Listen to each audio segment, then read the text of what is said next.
ഇന്ത്യയിലെ പർവ്വതങ്ങൾ. മലകളെയും പർവ്വതങ്ങളെയും കുറിച്ചുള്ള പഠനശാഖയെ അറിയപ്പെടുന്നതെങ്ങനെ? ഓറോളജി. സാധാരണയായി എത്ര മീറ്ററിലേറെ ഉയരമുള്ള ഭൂരൂപത്തെയാണ് പർവ്വതം എന്ന് വിളിക്കുന്നത്? 600 മീറ്റർ. ലോകത്തിലെ ഏറ്റവും ഉയരം കൂടിയ പർവ്വതനിര ഏതാണ്? ഹിമാലയം. ഏത് വിഭാഗത്തിൽപ്പെടുന്ന പർവ്വതനിരയാണ് ഹിമാലയം? മടക്ക് പർവ്വതം. ഭൂഖണ്ഡഭാഗങ്ങൾ അടങ്ങിയ വൻ ഫലകങ്ങൾ തമ്മിലുള്ള കൂട്ടിമുട്ടലിന്റെ ഫലമായി ഉണ്ടാകുന്ന പർവ്വതനിരകളേവ? മടക്കു പർവ്വതങ്ങൾ. നദികൾ, ഭൂഗർഭജലം, കാറ്റ് തുടങ്ങിയവയുടെ അനാവരണ പ്രക്രിയയിലൂടെ രൂപമെടുക്കുന്ന പർവ്വതമേത്? അവശിഷ്ട പർവ്വതം. ഇന്ത്യയിലെ ഏറ്റവും പ്രധാനപ്പെട്ട അവശിഷ്ട പർവ്വതമേത്? ആരവല്ലി. ഇന്ത്യയുടെ പർവ്വത സംസ്ഥാനം എന്നറിയപ്പെടുന്നത് ഏത്? ഹിമാചൽ പ്രദേശ്. ഹിമാലയൻ പർവ്വതനിരയുടെ ഏകദേശ നീളം എത്രയാണ്? 2400 കിലോമീറ്റർ.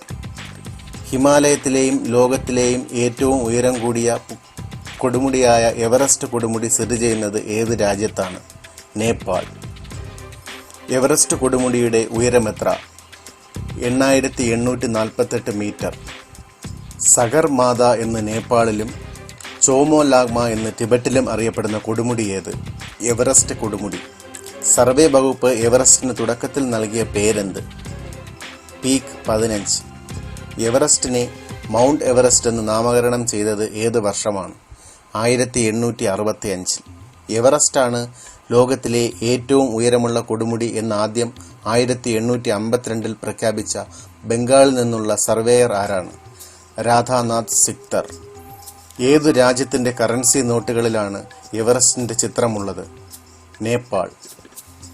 ലോകത്തിലെ ഏറ്റവും ഉയരം കൂടിയ രണ്ടാമത്തെ കൊടുമുടി ഏത്? Mount K2. ഭാരത സർക്കാരിന്റെ ഔദ്യോഗിക രേഖകൾ പ്രകാരം ഇന്ത്യയിലെ ഏറ്റവും ഉയരമുള്ള കൊടുമുടി ഏത്? K2. 8611 മീറ്റർ ഉയരമുള്ള K2 കൊടുമുടി ഏത് പർവ്വതനിരയിലാണ് സ്ഥിതി ചെയ്യുന്നത്? കാറക്കോറം. ലോകത്തിലെ ഉയരം കൂടിയ മൂന്നാമത്തെ കൊടുമുടി ഏത്? കാഞ്ചൻജംഗ. 8586 മീറ്റർ ഉയരമുള്ള കാഞ്ചൻജംഗ ഏത് സംസ്ഥാനത്താണ് സ്ഥിതി ചെയ്യുന്നത്? സിക്കിം. ഇന്ത്യയെ വടക്കേ ഇന്ത്യ, തെക്കേ ഇന്ത്യ എന്നിങ്ങനെ വേർതിരിക്കുന്ന മലനിര ഏത്? വിന്ധ്യാപർവ്വതം. നർമ്മദ, താപ്തി എന്നീ നദികളുടെ ഉത്ഭവസ്ഥാനം ഏത് മലനിരകളാണ്? സാത്പുര. മധ്യപ്രദേശിലെ പ്രധാന സുഖവാസ കേന്ദ്രമായ പച്മാർഹി ഏത് മലനിരയിലാണ്? സാത്പുര. വിന്ധ്യ, സാത്പുര മലനിരകൾക്കിടയിലൂടെ ഒഴുകുന്ന നദി ഏത്? നർമ്മദ. ഇന്ത്യയിലെ ഏറ്റവും പഴക്കമുള്ള പർവ്വതനിര ഏത്? ആരവല്ലി. ആരവല്ലി പർവ്വതനിരയിലെ ഏറ്റവും ഉയരമുള്ള കൊടുമുടി ഏത്? ഗുരു ശിഖർ. സാബർമതി, ലൂണി എന്നീ നദികളുടെ ഉത്ഭവസ്ഥാനം ഏത്? ആരവല്ലി. രാജസ്ഥാനിലെ സുഖവാസ കേന്ദ്രമായ മൗണ്ട് അബു ഏത് പർവ്വതനിരയിലാണ്? ആരവല്ലി. പശ്ചിമഘട്ടം അഥവാ സഹ്യാദ്രിയുടെ നീളം എത്ര? 1600 കിലോമീറ്റർ. കേരളം ഉൾപ്പെടെ എത്ര സംസ്ഥാനങ്ങളിലായാണ് പശ്ചിമഘട്ടം വ്യാപിച്ചിരിക്കുന്നത്? 6. പശ്ചിമഘട്ടത്തിലെ ഏറ്റവും ഉയരമുള്ള കൊടുമുടി ഏത്? ആനമുടി. ഹിമാലയത്തിന് തെക്കായി ഇന്ത്യയിലെ ഏറ്റവും ഉയരമുള്ള കൊടുമുടി ഏത്? ആനമുടി. ഇടുക്കി ജില്ലയിലെ ഏത് ഗ്രാമപഞ്ചായത്തിലാണ് ആനമുടി സ്ഥിതി ചെയ്യുന്നത്? മൂന്നാർ. പശ്ചിമഘട്ടത്തിൽ സ്ഥിതി ചെയ്യുന്ന ഏറ്റവും പ്രധാന നഗരമേത്? പൂനെ. പശ്ചിമഘട്ടത്തിലെ ഏറ്റവും പ്രധാന മലമ്പാത ഏത്? പാലക്കാട് ചുരം. പാലക്കാട് ചുരം ഏതൊക്കെ ജില്ലകളെ ബന്ധിപ്പിക്കുന്നു? പാലക്കാട്, കോയമ്പത്തൂർ. എത്ര സംസ്ഥാനങ്ങളിലൂടെ പൂർവഘട്ടം കടന്നു പോകുന്നു? 4. മഹേന്ദ്രഗിരി ഏത് പർവ്വതനിരയിലേതാണ്? പൂർവഘട്ടം. പശ്ചിമഘട്ടം, പൂർവഘട്ടം എന്നിവ സന്ധിക്കുന്നത് എവിടെ? നീലഗിരി പീഠഭൂമി. ഏത് സംസ്ഥാനത്താണ് ഖാസി ഗാരോ കുന്നുകൾ? മേഘാലയ. ഇന്ത്യയുടെ വടക്കു കിഴക്കൻ മേഖലയിലെ മലനിരകളെ പൊതുവായി വിളിക്കുന്ന പേരെന്ത്? പട്കായി അഥവാ പൂർവാചൽ. ഐക്യരാഷ്ട്ര സംഘടന പശ്ചിമഘട്ടത്തെ ലോക പൈതൃകമായി പ്രഖ്യാപിച്ചതെന്ന്?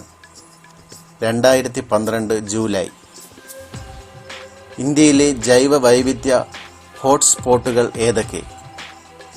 പശ്ചിമഘട്ടം, കിഴക്കൻ ഹിമാലയം.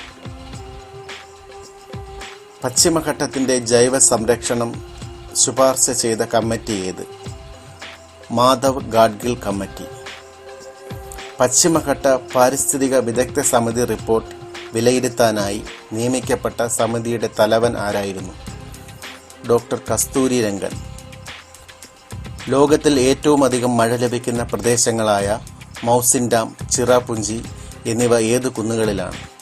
ഖാസി കുന്നുകൾ. ഏത് മലനിരയിലാണ് ഷില്ലോങ് പട്ടണം സ്ഥിതി ചെയ്യുന്നത്? ഗാരോ കുന്നുകൾ. ഹിമാലയ പർവ്വതനിരയുടെ ഭാഗമായ 3 സമാന്തര നിരകളേവ? ഗ്രേറ്റ് ഹിമാലയം, ലെസർ ഹിമാലയം, ഔട്ടർ ഹിമാലയം. ഹിമാലയത്തിൻ്റെ വടക്കേ അറ്റത്തെ നിര ഏത്? ഗ്രേറ്റ് ഹിമാലയം. ലോകത്തിലെ ഏറ്റവും ഉയരം കൂടിയ കൊടുമുടികൾ നിറഞ്ഞ ഹിമാലയൻ നിരയേത്? ഹിമാദ്രി. എവറസ്റ്റ്, കാഞ്ചൻജംഗ, നംഗപർവ്വതം, നന്ദാദേവി മുതലായ കൊടുമുടികൾ സ്ഥിതി ചെയ്യുന്നത് ഏത് ഹിമാലയൻ നിരയിലാണ്? ഹിമാദ്രി. സുഖവാസ കേന്ദ്രങ്ങൾക്ക് പ്രസിദ്ധമായ ഹിമാലയൻ നിര ഏതാണ്? ലെസർ ഹിമാലയം.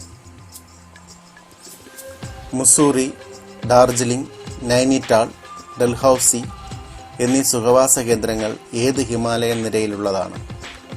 ഹിമാചൽ. ഹിമാലയത്തിലെ 3 നിരകളിൽ ഏറ്റവും തെക്കുള്ളത് ഏത്? ഔട്ടർ ഹിമാലയം അഥവാ സിവാലിക്. ചെളിയും കടുപ്പം കുറഞ്ഞ പാറകളും കൊണ്ട് നിർമ്മിക്കപ്പെട്ടിരിക്കുന്ന ഹിമാലയൻ നിര ഏത്? സിവാലിക്. ഡൂൺ താഴ്വരകൾ കാണപ്പെടുന്ന ഹിമാലയൻ നിര ഏതാണ്? സിവാലിക്. ഭൂകമ്പങ്ങൾ, ഉരുൾപൊട്ടലുകൾ എന്നിവ നിരന്തരം ഉണ്ടാകുന്ന ഹിമാലയൻ നിര ഏത്? സിവാലിക്. എവറസ്റ്റ് കൊടുമുടിയുടെ നെറുകയിൽ ആദ്യമായി കാലുകുത്തിയത് ആരൊക്കെ? Tenzing Norgay, Edmund Hillary. Everest കീഴടക്കിയ ആദ്യ വനിതയാര്? ജപ്പാൻകാരിയായ ജംഗോ താബെ. എവറസ്റ്റ് കീഴടക്കിയ ആദ്യത്തെ ഇന്ത്യൻ വനിതയാര്? ബജേന്ദ്രി പാൽ.